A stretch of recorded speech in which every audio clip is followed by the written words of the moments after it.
One look at this picture, and it feels almost natural to us that Asia and America were two separate continents. Well, many of us know that that isn't the case, since there was a megacontinent. Every landmass you can think of collated together in one single piece, Pangaea. But that was millions of years ago. I'm still talking about Asia and America as two separate continents, until very recently, but there's the catch. It had a bridge between it. Pangaea is what it is called. Now you might think that why does that even matter? The answer to that is even more bizarre.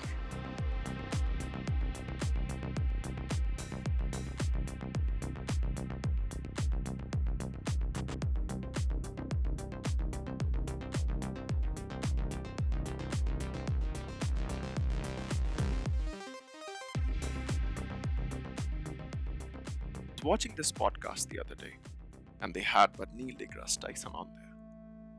It starts by talking about how the arrival of Christopher Columbus on the shores of America was one of the most pivotal points in human history. Him coming to America was the most significant thing to ever happen in our species. Whoa. The reasoning behind it is even more interesting.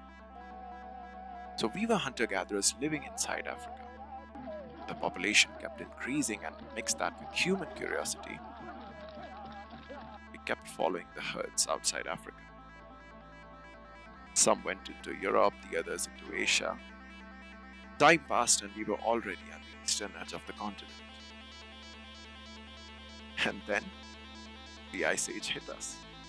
An ice age means it is so cold that when the moisture evaporates from the oceans, goes to the clouds go over the land, it doesn't rain, it snows.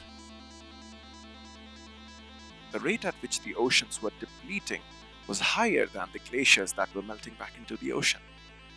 It was exactly the opposite of what we are facing. The only thing interesting about that phenomenon was that we were at the eastern edge of the continent. Mix that with Ice Age, the oceans depleting, and something very interesting took place. It wasn't bad, but this is what it was. So during the Ice Age, the ocean levels dropped, exposing the Bering Strait land bridge between Asia and what is now Alaska, basically North America. Our ancestors who come out of Africa go into Europe. Some stayed, others kept wandering. Some stayed low above the Mediterranean, others went high. They populate Asia. They keep walking because there's a land bridge there. They don't even know it's a bridge, it's just more land. So they walk, and they enter North America. And from there, that's kind of the only way you can go is south at that point. The weather gets a little better. The Ice Age ends.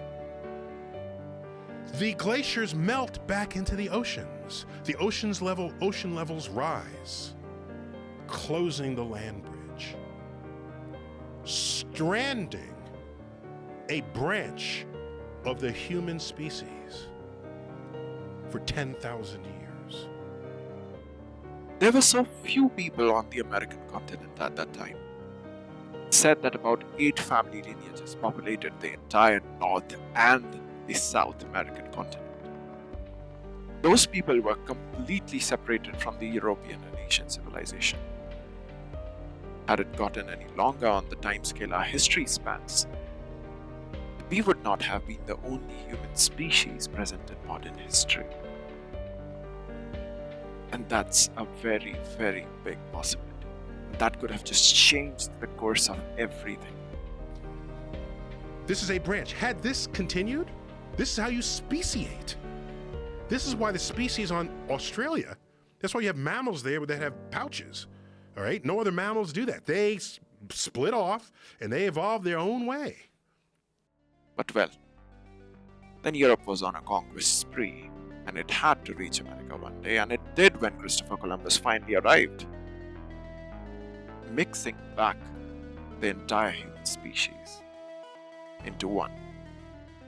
What I'm saying is, This was a hugely significant event, the rejoining of the branches of the human species.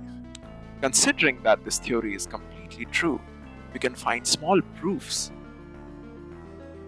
for the 10,000 years of human evolution. Very small genetic mutations. Native Americans and Chinese both cannot digest alcohol. Hey guys, I hope you liked the video, and if you did, please hit like, subscribe, and share. It would really help the channel to grow. Thank you.